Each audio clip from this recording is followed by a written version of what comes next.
বাংলার মুখ আমি দেখিয়াছি, তাই আমি পৃথিবীর রূপ খুঁজিতে যাই না আর। অন্ধকারে জেগে উঠে ডুমুরের গাছে, চেয়ে দেখি ছাতার মতো বড় পাতাটির নিচে বসে আছে ভোরের দোয়েল পাখি। চারিদিকে চেয়ে দেখি পল্লবের স্তূপ, জাম, বট, কাঁঠালের, হিজলের, অসতের করে আছে চুপ। ফণি মনসার ঝোপে সতীবনে তাহাদের ছায়া পড়িয়াছে। মধুকর্ডিনা থেকে না জানি সে কবে চাঁদ চম্পার কাছে।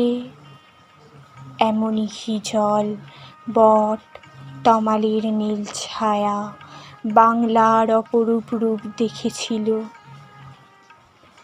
বেহুলাও একদিন গাঙুরের জলে ভেলা নিয়ে কৃষ্ণা দ্বাদশীর জ্যোৎস্না যখন মরিয়া গেছে নদীর চড়ায়, সোনালি ধানের পাশে অসংখ্য অসত্য বট দেখেছিল।